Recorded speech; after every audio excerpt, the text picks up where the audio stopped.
Last word for this morning.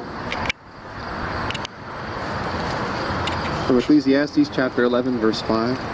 Solomon writes, "As you do not know the path of the wind, or how the body is formed in a mother's womb, so you cannot understand the work of God, the maker of all things."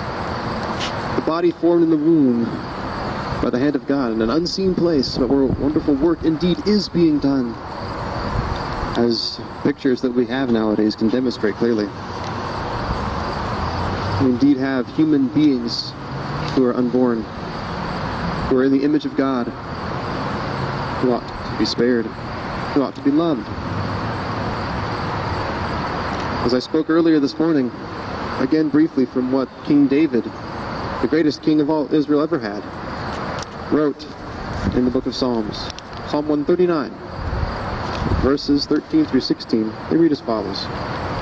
"For you formed my inward parts, you knitted me together in my mother's womb." David understands, you formed me when I was still unborn. You were the one putting me together. It was your wisdom and your hand that was forming my body. He says, "I praise you, for I am fearfully and wonderfully made." It wasn't some horrible thing that was going on inside of his mother. It was a beautiful, wonderful thing that was taking place. And he says it again, just in case we missed it the first time. "Wonderful are your works. My soul knows it very well." He says, "Fearful, wonderful are your works." He says, "I was wonderfully made. I'm not just guessing on this either," he said. "I know it very well what you are doing, God, what you did for me. My frame was not hidden from you when I was being made in secret, intricately woven in the depths of the earth." Which, the depths of the earth is just a metaphor for speaking of his mother's womb. It is a poetry passage after all. "Your eyes saw my unformed substance. In your book were written, every one of them, the days that were formed for me when as yet there was none of them." Before he was born, in the image of God, he was being formed in his mother's womb. Such is the case for every unborn human being that has ever been or ever will be. All of us were there once. And we were no less human at that time than we are now. No less in the image of God when we were a zygote and when we were a full-grown man or woman.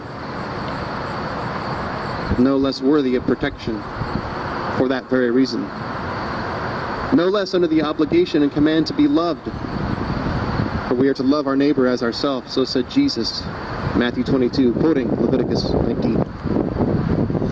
This is the truth of God, a truth that we must hear and understand and believe and obey.